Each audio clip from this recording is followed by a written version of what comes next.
Now, just last week, we did a tutorial on keeping the shape of your formation and not dragging defenders out of their position. And that entails you constantly switching between your defenders to essentially keep them in their shape and not leave any gaps in space for the opponent to exploit. Now, there's the next level of that.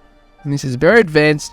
If you haven't learned the first tutorial, don't bother with this because you're not going to be able to do it. This is for high caliber players, and if you want to take your game to the next level, start working on this. What this entails is you constantly switching between 3 to 4 defenders at once and pushing them up and running them up in a line so that the opponent is suffocated and has nowhere to go. This is how pros press people off the ball, and you've seen me do it here. I'm constantly switching between 3 defenders, and I'm constantly using right stick switching, and I'm constantly using second man press so that when I switch off the first initial defender, he will start second man pressing and push up together with the other controlled player.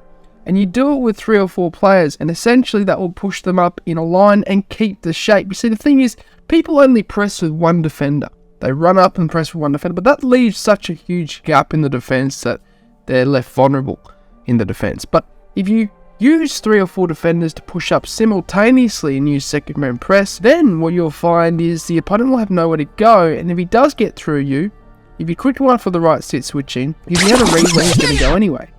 Like in this situation, I pressed him up in his own half in the corner, and the only way he could get to his attacker was through the line, which was his winger. But I forced him into that pass because he had nowhere to go, so I was able to read where he was going to go next, select the wing back, and essentially put pressure onto him. And that's what you want to do. You want to be ahead of your opponent, press up together, and essentially give him no time on the ball, no breathing room. Okay, literally suffocate him. Put a pillow on him and suffocate him. Give him no time to breathe. But that will see on the end of it. I hope you enjoyed it. It does entail a lot of right stick switching, so if you haven't yet learned that, there's plenty of tutorials on the channel. Smash the like button, please. I'm working my ass off. If you have been learning from these, please hit the subscribe button. There's plenty more where it came from, but as always, I hope you have a good day. I'm out, sayonara, au revoir, adios, salam ciao, goodbye.